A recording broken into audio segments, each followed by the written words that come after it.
Jadi saat itu saya rasakan betul dengan kawan-kawan. Sampai teman-teman bilang, oh kita nggak menang-menang Beb ya.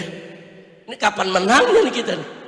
Begitu kita sudah jatuh bangun, begitu kita sudah berkali-kali kalah, berkali-kali gagal, saudara, terjadilah penodaan terhadap Al-Quran yang dilakukan oleh gubernur ini, saudara. Nah, maka ketika itu, saudara, saya melihat berapa banyak ulama, tokoh Islam dari berbagai daerah marah, saudara, dengan peristiwa tersebut. Nah, sekarang kami di FPI mau tahu, ini marahnya benar apa marah retorika? Caranya bagaimana? Kita gelar aksi bela Islam pertama, tanggal 14 Oktober. Kita mau tes, betul gak nih pada marah yang dari daerah? Ayo kita undang. Kalau marah, datang dong.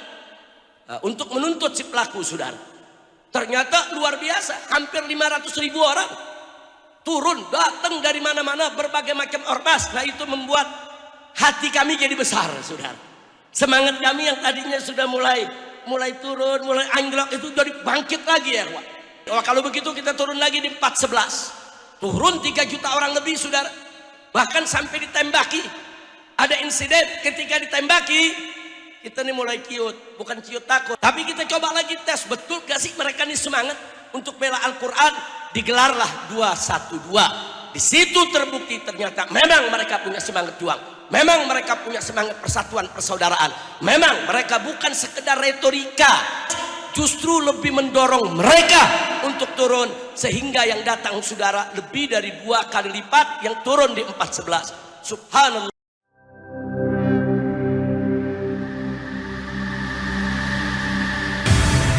Islamic Brotherhood Television. Bismillah, walhamdulillah, wassalatu wassalamu ala rasulillah wa ala alihi wa sahbihi wa mawalah. Ashhadu an la ilaha illallah wahdahu la syarika lah, wa ashhadu anna sayyidana Muhammadan abduhu wa rasuluh la nabiyya ba'dah. Amma ba'd, faya ibadallah, ahiba'il kiram, usikum jami'a wa nafsi bi taqwallah wa bi ta'ati rasulillahi sallallahu alaihi wa alihi wa sahbihi wa sallam.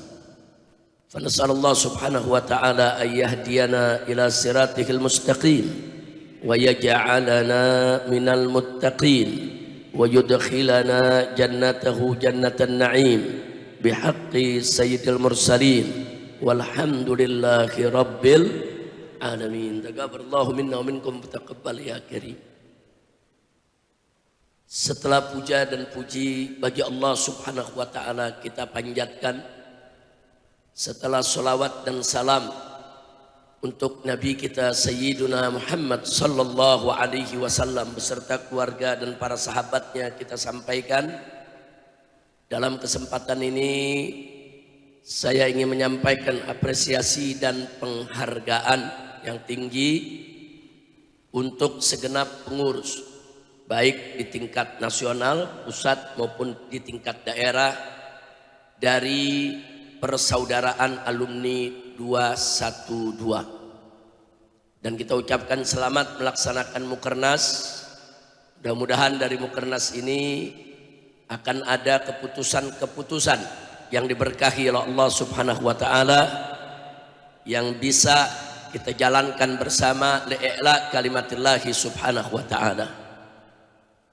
Ahiba'il kiram, saya tidak sebutkan satu persatu nama-nama para tokoh yang hadir di sini, karena hampir semua yang hadir di sini adalah tokoh, baik tokoh di tingkat pusat maupun tokoh di tingkat daerah. Secara terus terang saya sampaikan, saya sangat bahagia, senang dan bersyukur kepada Allah bisa hadir dan berkumpul kembali dengan segenap pejuang 212.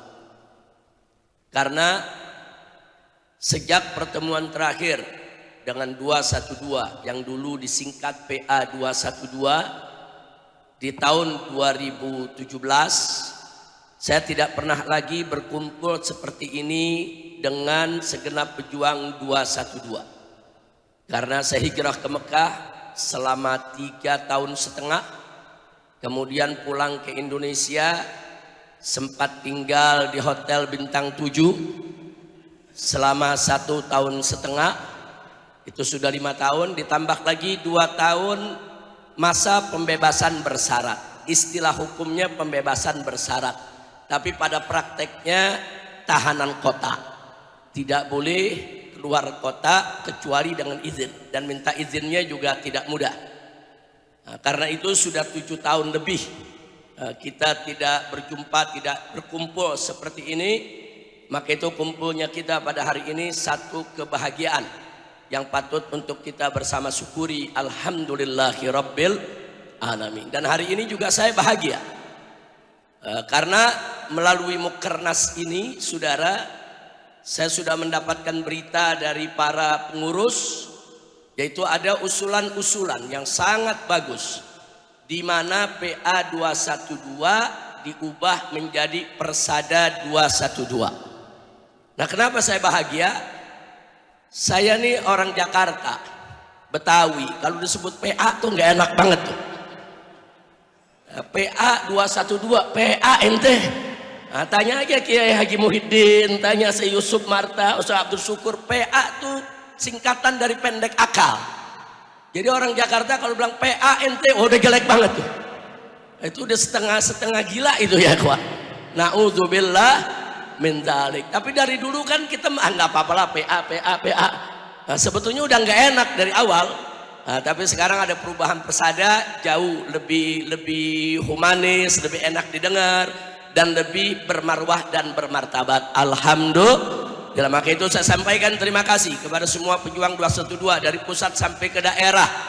Yang tadi sudah kita dengar dalam lagu marsnya pun sudah disebut Persada.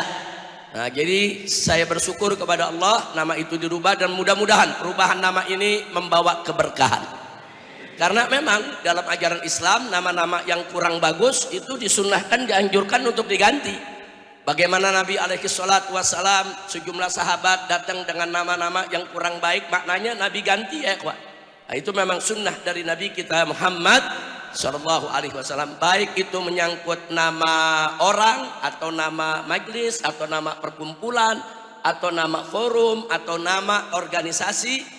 Yuk kita berusahalah menggunakan nama-nama yang baik, karena nama itu saudara akan bisa menjadi penyebab turunnya rahmat barakah dari Allah Subhanahu wa taala. Amin ya rabbal alamin. Nah, dalam kesempatan ini saya hanya ingin semuanya kembali saudara, bukan hanya sekedar mengenang, tapi juga fa'tabiru ya ulil absar. Akan tetapi juga kita mengambil iktibar dari perjuangan 212 selama ini ya. Perjuangan 212 bukan perjuangan biasa, perjuangan yang sangat luar biasa. Dan perjuangan 212 sebagaimana kita ketahui, saudara, sangat kita rasakan keberhasilannya, kemenangannya, kebahagiaannya, walaupun dilalui dengan penuh suka duka, walaupun dilalui dengan jatuh bangun. Sampai hari ini, supaya Anda tahu semua, sampai hari ini masih banyak pejabat-pejabat tinggi kalau kumpul menanyakan kok 2017 kita kalah ya. Kenapa? Karena dalam hitungan ilmu politik Pilkada 217 di Jakarta, saudara, mestinya orang yang didukung oleh instrumen negara atas instruksi presiden, dibantu dengan Kapolri dan Panglima TNI yang mengerahkan segala potensinya, saudara, untuk mendukung salah satu cagup ketika itu, berdasarkan ilmu politik mestinya menang. Saudara, bagaimana nggak menang? Presidennya sudah cawe-cawe dari ketika itu. Nah, jadi kalau sekarang ada yang bilang sekarang berubah ya presiden cawe-cawe, itu terlambat bangun tidurnya ya kawan. Sebetulnya pejuang 212 sudah merasakan cawe-cawe presiden itu sejak Pilkada 2017. Dia turun tangan langsung, dia instruksikan, dia gunakan semua instrumen. ASN semua diancam kalau tidak memilih cagup yang didukung oleh presiden ketika itu ya ikhwan. Karena itu tadi saya katakan kalau kita bicara secara ilmu politik, seorang cagup yang didukung oleh instrumen negara, didukung oleh semua konglomerat, didukung oleh media-media mainstream ketika itu, dia punya kekuatan politik, kekuatan militer, kekuatan ekonomi, saudara, karena didukung oleh para konglomerat. Rasanya dalam ilmu politik nggak mungkin bisa dikalahkan. Tapi faktanya, saudara, justru cagup yang didukung oleh instrumen negara dengan gugap gempita tersebut akhirnya lengser dan longsor. Alhamdulillah, takbir. Ini semua pertolongan siapa? Allah. Tanpa pertolongan Allah kita tidak akan pernah memetik kemenangan. Ini semua pertolongan Allah ya kawan. Sesuatu yang tidak mungkin menjadi mungkin, yang nggak bisa menjadi bisa. Tapi pertanyaannya, kenapa kok Allah mau menolong kita? Ada apa dengan kita, saudara? Apa kita ini semua ulama? Apa kita semua ini aulia? Apa kita semua ini sholihin? Apa kita semua ini memang begitu dekat dengan Allah Subhanahu wa ta'ala? Kita mesti periksa, kita lakukan studi. Kenapa sih Allah tolong kita? Padahal di tengah-tengah kita masih banyak saudara yang masih ada terjatuh dalam kemaksiatan, berbuat yang tidak baik, saudara. Tapi kenapa Allah mau tolong kita, saudara? Nah, di sini saudara kita teringat dengan apa yang disabdakan Nabi alaihi salatu wassalam, alaikum bil jamaah fa inna yadallahi ma'al jamaah. Atau kama qala Nabi sallallahu alaihi wasallam, alaikum bil jamaah. Wajib atas kamu sekalian berjamaah. Berjuang itu bersatu, bukan sendiri-sendiri.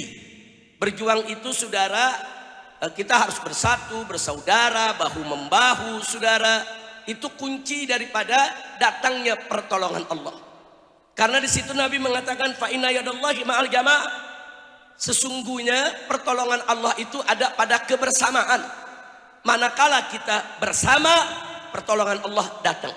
Kalau pertolongan Allah sudah datang, nggak usah takut dengan musuh yang model bagaimanapun juga. Sekuat apapun musuh kita, sebesar apapun kita punya musuh, sehebat apapun strategi mereka, sekaya apapun harta benda mereka, saudara. Tapi kalau kita mendapatkan pertolongan Allah, semua kekuatan lawan tidak akan berarti dan tidak akan pernah mampu untuk mengalahkan kita. Sebaliknya, kalaupun kita yang kuat, kita yang besar, kita yang kaya, kita yang menguasai segala aspek, saudara, untuk perjuangan. Tapi kalau Allah tidak tolong kita, maka kekuatan sebesar apapun yang kita miliki tidak akan pernah ada arti. Bahkan musuh sekecil apapun, selemah apapun, semiskin apapun akan dengan mudah untuk ngobok-ngobok kita semua, untuk memporak-porandakan kita semua. Jadi kesimpulannya, kenapa kita ditolong oleh Allah? Karena saat itu kita berjamaah. Dan kita tahu di 212 itu bukan hanya berasal dari satu ormas. 212 ketika itu saudara mempersatukan seluruh gerakan Islam di Indonesia. Kita lihat di sana NU-nya ada, Muhammadiyahnya ada, PUI-nya ada, Al-Wasliyahnya ada, Matla'ul Anwarnya ada, saudara, Mustafawiyahnya ada, saudara. Robitohnya juga di sana ada, Al-Irsyadnya ada. Terlalu panjang kalau saya harus sebutkan satu persatu nama-nama organisasi pergerakan Islam. Tapi yang jelas semuanya datang dengan satu niat, membela Islam, membela Al-Quran, saudara. Dan mereka tidak dibayar. Datang dari segala penjuru pelosok Indonesia ke Jakarta, baik dalam aksi 411 yang merupakan pembukaan daripada aksi 212, baik di aksi 212 ini. Luar biasa, mereka tidak dibayar. Bahkan saudara, gerakan kita itu digembosi oleh pemerintah. Ketika itu saya Yusuf Marta, kemudian Ustadz Yai Sobri Lubis, begitu juga Pak Munarman, kami dipanggil oleh Kapolri. Berhadapan langsung dengan Kapolri dan semua stafnya yang ada, ya, pejabat-pejabat tingginya, elitnya di Mabes Polri. Mereka minta supaya kita membatalkan itu semua gerakan-gerakan, baik 411 maupun 212. Baik 14 maupun 212, saudara, semua jalan ditutup. Mereka berusaha Bahkan di 212 kita lihat bagaimana orang-orang dari daerah mau datang, saudara, perusahaan transportasinya ditekan, diancam. Akan dicabut mereka punya izin kalau mereka berani mengantarkan, saudara, para pejuang 212. Nah, jadi semua, bahkan ada yang namanya naik kereta api juga, saudara, ada beberapa stasiun yang ditutup. Jadi yang dibuka yang jauh biar jalan kakinya jadi jauh. Tujuannya apa? Penggembosan daripada gerakan 212. Nah, ketika itu kita di bawah tekanan, kita digembosi, saudara, dan kita nggak ada yang bayar. Tapi ternyata dengan izin Allah, nggak kurang dari 8 juta umat Islam berkumpul, saudara, di Jakarta. Takbir. Jadi ini persatuan yang luar biasa, saudara. Makanya kita diberikan kemenangan. Kita menang karena kita bersatu, kita menang karena kita berjuang bersama, saudara. Kita akui itu semua tidak lain dan tidak bukan merupakan anugerah pertolongan dari Allah Subhanahu wa ta'ala. Nah, maka itu dalam kesempatan ini, saudara, saya ingin mengajak kembali semua pejuang 212, khususnya yang ada di Persada 212 ini. Ingat, pejuang 212 itu, saudara, banyak yang belum bergabung ke Persada 212, saudara, di berbagai daerah. Nah, kalau bergabung semua 8 juta ini Persada 212 lebih bahkan. Nah, karena itu, saudara, kita berharap dari Persada 212 ini mampu menjadi perekat umat. Jadilah kita du'atul wahdah, jangan kita menjadi du'atul tafriqah. Jadilah kita dai-dai yang mengajak kepada persatuan. Jangan kita ini menjadi dai-dai yang memecah belah umat. Jadi Persada 212 dimanapun Anda berada harus mampu menjadi perekat antar ormas Islam, antar pondok pesantren, antar majelis taklim, antar tokoh-tokoh Islam di daerahnya masing-masing. Karena sekali lagi, apapun yang kita perjuangkan di kemudian hari ke depan ini, saudara, kita nggak bakal menang kalau kita nggak bersatu. Tapi kalau kita bersatu, saya yakin, insya Allah bersatu dalam membela agama Allah, Allah nggak bakal biarkan kita kalah, ya ikhwan. Allah janji dalam Al-Quranul Karim, faqala ta'ala, ya ayyuhalladzina amanu in tansurullaha yansurkum wa yuthabbit aqdamakum. Saudara, jelas Allah punya janji, hei orang-orang yang beriman, jika kamu sekalian sungguh-sungguh memenangkan Allah, membela agamanya, menerapkan syariatnya, memperjuangkan hukumnya, maka Allah nyatakan yansurkum, niscaya Allah pasti akan memenangkan kamu, wa yuthabbit aqdamakum, dan Allah akan teguhkan, kokohkan langkah perjuanganmu. Subhanallah. Nah, jadi ini janji-janji dari Allah. Innallaha la yukhliful mi'ad. Saudara, Allah tidak pernah dan tidak akan pernah mengingkari janjinya. Nah, kemudian dalam ayat lainnya Allah nyatakan, in yansurkumullahu fala ghaliba lakum. Jika Allah sudah menolong kamu, memenangkan kamu, nggak ada siapapun bisa mengalahkan kamu. Nah, ayat-ayat seperti ini, saudara, harus menjadi pegangan kita sebagai motivasi buat kita, support untuk diri kita, bahwa kita bisa menang berjuang di Republik ini, insya Allah. Nah, kemudian sebagai tambahan, saya ingin juga menyampaikan, sering orang di luar sana mengatakan, ini partai Islam nggak pernah menang. Dari tahun 55 sampai sekarang perjuangan partai Islam mandek terus, dan seterusnya dan seterusnya. Nah, di sini yang ingin saya jawab adalah, ya, partai Islam, saudara, memang sering kalah, sering gak berdaya. Tapi bukan berarti politik Islam kalah. Politik Islam di kita punya negeri, saudara, wah, sudah terlalu sering dimenangkan oleh Allah. Contohnya apa? Ya, contohnya 212, saudara. Itu politik Islam, walaupun itu bukan gerakan partai, saudara. Politik Islam bagaimana kita membela Al-Quran yang dinodai oleh seorang kafir, saudara. Nggak sampai di situ. Politik Islam bagaimana kita memenangkan pemimpin Muslim yang baik untuk bisa memimpin di Jakarta. Itu politik, saudara. Jadi politik itu nggak mesti kita masuk partai politik, saudara. Nggak mesti masuk partai politik. Di luar partai politik pun kita bisa memainkan politik Islam. Dan alhamdulillah selama ini politik Islam gerakannya banyak menang. Siapa kalah? Bilang kalah. Contoh, saudara, aliran Ahmadiyah meresahkan umat. Umat Islam bersatu, turun ke jalan, protes. Akhirnya aliran Ahmadiyah dilarang. Itu kemenangan politik Islam. Pornografi merajalela di mana-mana. Semua ormas ketika itu, saudara, dikomandoi oleh MUI, saudara, Majelis Ulama Indonesia. Kita turun ke jalan sampai akhirnya apa? Lahirlah undang-undang anti pornografi dan porno aksi. Itu kemenangan politik Islam.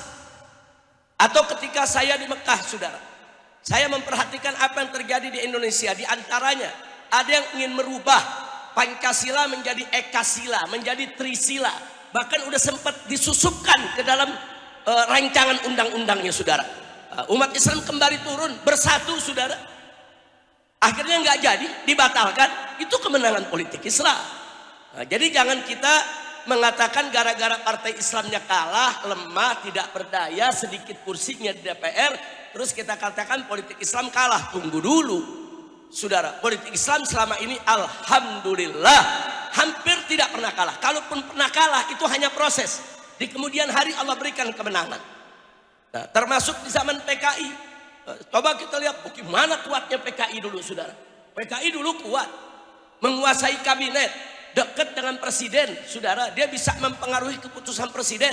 Sampai beberapa ormas Islam dibubarkan sama presiden. Itu kan pengaruh PKI. Sampai Masyumi juga dibubarkan oleh presiden. Bagaimana kuatnya PKI ketika itu dari tahun 55 sampai 65, saudara. Tapi begitu terjadi pengkhianatan yang mereka lakukan, umat Islam mendapatkan pintu untuk mengalahkan mereka. Mereka kalah begitu kita bersatu. Bubar ya ikhwan. Nah, jadi sekali lagi di sini kita perlu tanya, kenapa politik Islam kok selama ini menang terus, saudara? Bahkan hampir semua politik Islam menang di negeri ini. Kuncinya karena kita bersatu, karena kita bersaudara. Coba kalau yang berjuang cuma FPI doang umpamanya, atau Persada 212 doang, saudara, jarang berhasil. Saya buktikan, saudara, saya buktikan sekarang bagaimana FPI berulang kali gagal. Di tahun 2012, ketika seorang non-muslim mau dibawa ke Jakarta untuk jadi wakil gubernur, ketika itu FPI sudah nolak. Waktu itu namanya masih Front Pembela Islam. Ketua umumnya waktu itu Kiai Sobri dan sekjennya Haji Munarman. Kita tolak. Kita datangi setiap partai, kita minta bantuannya supaya orang ini jangan dibawa ke Jakarta. Karena kita pelajari, saudara, jejaknya ketika menjadi bupati di salah satu kabupaten. Arogannya, saudara, diduga korupsinya, saudara. Udah bukan Islam, arogan lagi. Ditambah terlibat dugaan korupsi. Kita tolak. Tapi Allah nggak kasih berhasil. Kita datang, saudara, ke majelis-majelis, kita datang ke kiai-kiai, kita datang ke habib-habib. Tolonglah ini jangan diberi dukungan. Cuman jawaban mereka, ya itu kan cuma nomor 2, cuman cawagup aja. Cagupnya kan saudara kita, orang Islam. Nah, akhirnya apa? Upaya FPI ketika itu untuk menjegal, gagal. Saudara, akhirnya yang bersangkutan berhasil menjadi wakil gubernur di Jakarta. Kemudian begitu menjadi wakil gubernur di Jakarta, saudara, ada beberapa hal kontroversial yang dia lakukan. FPI protes ke sana kemari, nggak pernah diperhatikan, gagal lagi. Bahkan nggak sampai di situ, saudara. Dugaan FPI ternyata akhirnya jadi kenyataan. Kita menduga kalau orang ini ditarik menjadi wakil gubernur, siapa yang jamin gubernurnya tidak berhenti di tengah jalan? Siapa yang jamin gubernurnya tidak mencalonkan dirinya sebagai presiden? Sehingga kursi gubernur itu akan diambil oleh si wakil gubernur tadi, saudara. Nggak ada jaminan. Ada seorang tokoh, saudara, dari salah satu organisasi Islam datang ke rumah saya. Dan dia pernah jadi menteri, saudara. Dia juga pernah menjadi pimpinan daripada salah satu organisasi Islam yang cukup besar di Indonesia. Dia datang, Habib Rizik ini kan cuma nomor 2 yang bukan muslim. Nomor 1-nya kan orang kita dukunglah. Nah, ini partai-partai udah sepakat, partai Islam pun juga ikut mendukung. Saya katakan itu tadi, Anda berani jamin? Kalau cagup yang Anda ingin bawa ini akan bekerja selama 5 tahun, Anda berani jamin dia tidak berhenti di tengah jalan, dia tidak sakit atau dia tidak meninggal dunia atau dia tidak mencalonkan diri sebagai presiden? Sebab kalau itu terjadi, Wagub yang saat ini Anda katakan hanya nomor 2, besok akan jadi nomor 1. Mereka nggak bisa jawab ya. Akhirnya FPI seperti ketika itu seperti berjalan sendirian, berjuang, demo sana, demo sini, ditangkepi laskar-laskarnya, saudara, gagal. Nah begitu gubernurnya mencalonkan diri jadi capres, saudara, ini bagi FPI ini musibah besar akan datang. Kita berusaha untuk lagi menggagalkan itu, ternyata kita kalah. Akhirnya si capres tadi menang, saudara. Nah, begitu menang kita nggak berhenti. Bagaimana ini wakilnya mau dijadikan gubernur? Saat itu ada undang-undang, saudara, yang memang menyatakan, saudara, kalau gubernur berhalangan tetap, wakil gubernur otomatis menjadi gubernur. Tapi di sana juga ada kepres, saudara, yang mana untuk ibu kota Jakarta, karena ini merupakan daerah khusus ibu kota Jakarta, saudara, ada klausul yang mengisyaratkan kalau gubernurnya Jakarta itu berhalangan tetap, maka harus dipilih kembali oleh DPRD, saudara. Bukan otomatis wagubnya itu menjadi gubernur. Lalu apa yang kita lakukan? Pak Munarman saat itu di barisan terdepan, saudara. Undang-undang kita gugat judicial review saat itu ke MK. Adapun soal kepres, karena ada perbedaan penafsiran, kita minta fatwa MA, Mahkamah Agung, saudara.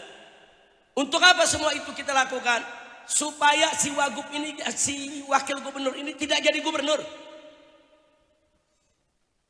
Fatwa MA itu kita harus menunggu 14 hari, saudara. Kita tunggu 14 hari. Kalau kita menang, maka wagub ini nggak bisa jadi gubernur. Harus dipilih oleh DPRD. Tapi apa yang terjadi, saudara?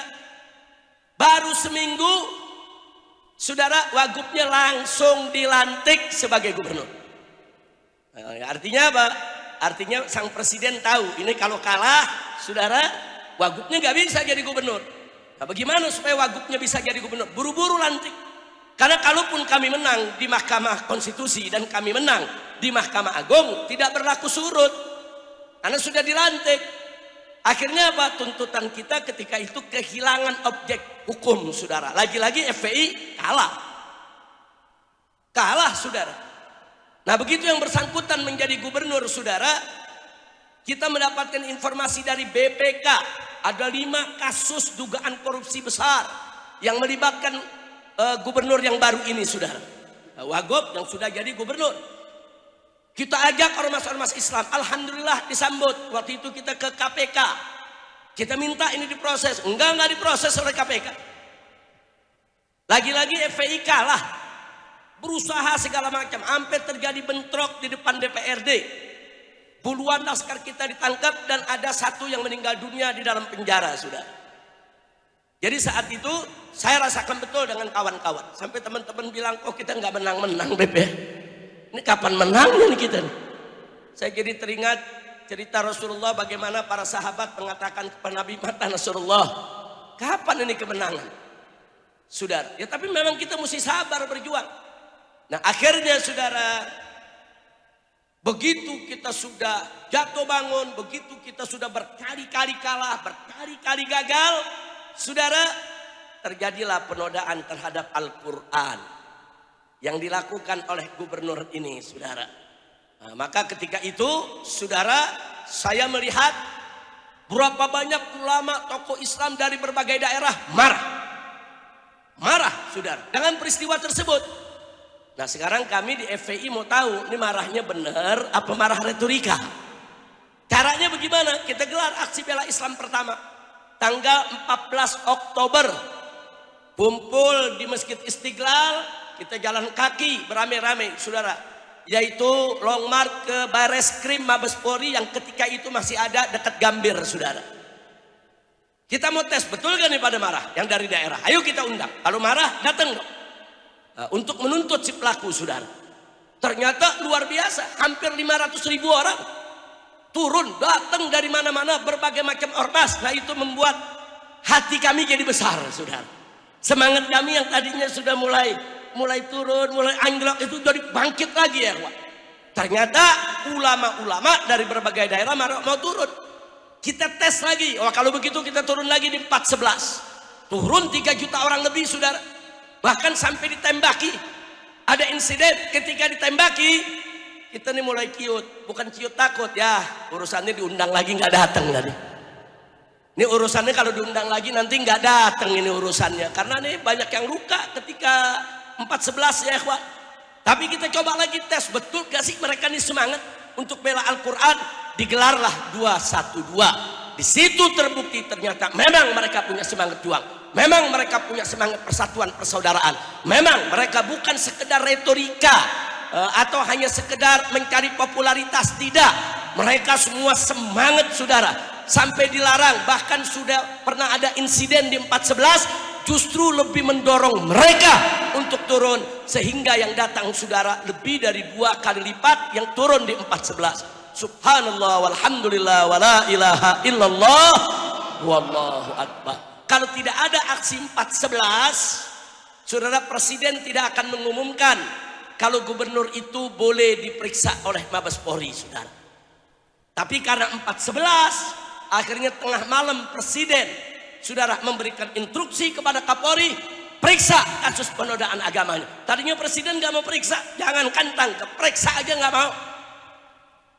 Jadi kalau ada yang tanya apa sih manfaatnya 4.11, salah satunya melalui aksi 4.11, saudara, kita berhasil, saudara, menekan pemerintah. Bukan pemerintah yang menekan kita, kita umat Islam tekan pemerintah. Orang ini salah, wajib diperiksa. Alhamdulillah. Siapa bilang politik Islam kalah, saudara? Nggak sampai di situ. Begitu 212, apa yang terjadi di 212, saudara? Pemerintah yang melarang, pemerintah yang coba menggembosi, tapi di ujung acara akhirnya presiden ikut hadir.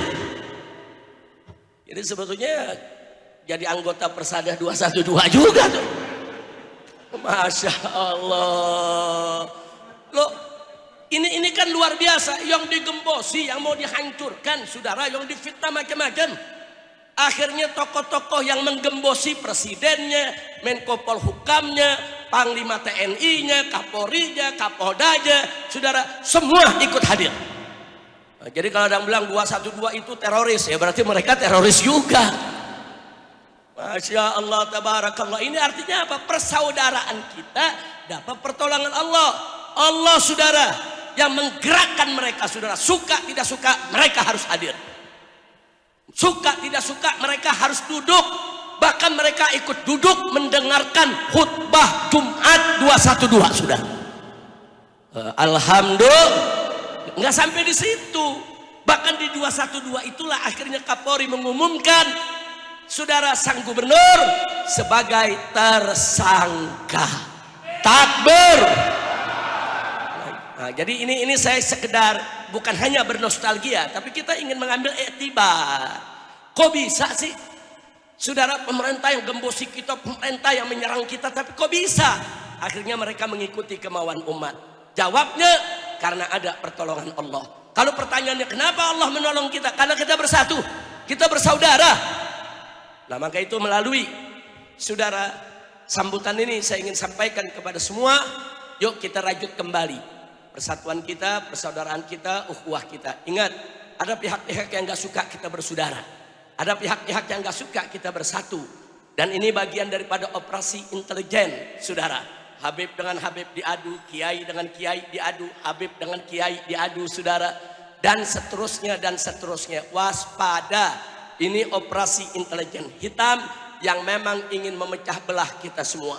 Maka itu Persada 212 wajib ada di barisan terdepan untuk menyatukan umat, menyatukan ulama, menyatukan habaib, menyatukan semua pejuang untuk li'la kalimatillahi subhanahu wa ta'ala, insya Allah. Nah, akhirnya saudara, itulah sebabnya setelah saya lepas dari pembebasan bersyarat, saya mulai menyusun jadwal untuk keliling Indonesia.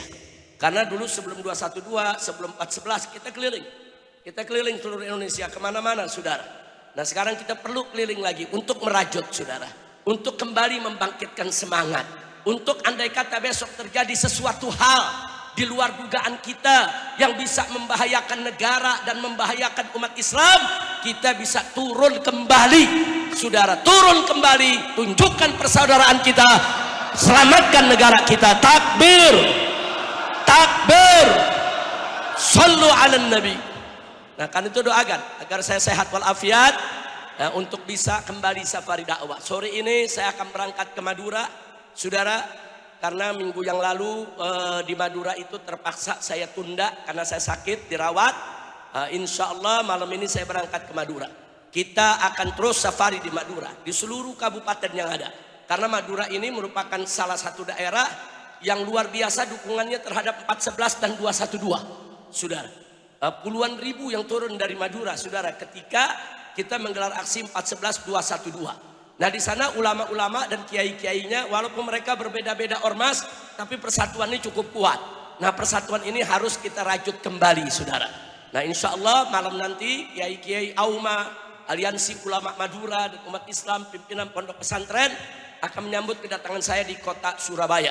Dari sana saya akan masuk yaitu ke Bangkalan dan kita akan menggelar safari dakwah dari Bangkalan ke Sampang ke Pamekasan. Dan insya Allah ke depan juga ke Pamekasan, ke depan juga untuk ke Sumeneb ya ikhwan. Nah, jadi artinya basis-basis perjuangan kita dulu harus didatangi lagi.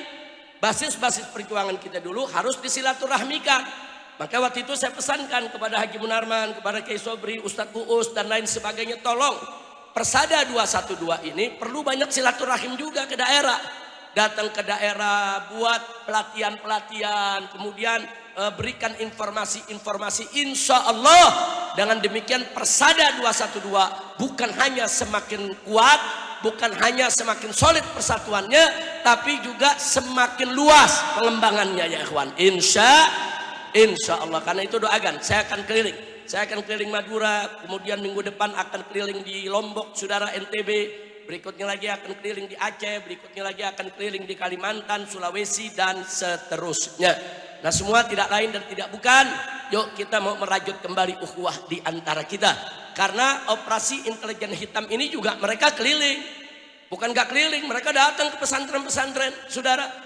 Mereka gelar itu beberapa pertemuan-pertemuan. Kalau dari BNPT umpamanya, saudara. Ada oknum-oknum BNPT kalau udah bicara teroris, bicara radikalis, yang dikasih contoh FPI sama 212. Ini real terjadi. Ada oknum yang seperti itu. Kita sudah protes ke BNPT, nggak bisa dong.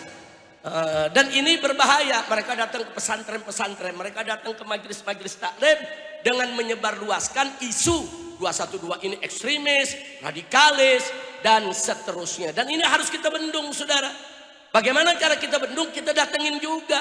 Datangi kiainya, datangi ulamanya, datangi habaibnya. Datang dengan bersilaturahim. Dan silaturahim enggak kalah manfaatnya daripada tablik akbar, saudara. Makanya di beberapa daerah saya buat, seperti kemarin di Purwakarta, siang kita dialog dengan para kiai di Purwakarta. Ada ratusan kiai yang hadir. Kita dialog, tanya jawab, sharing informasi dan seterusnya. Malam kita tablik akbar di depan ratusan ribu umat Islam ya ikhwan. Begitu juga di Ciamis, saudara. Begitu juga di Bandung kemarin.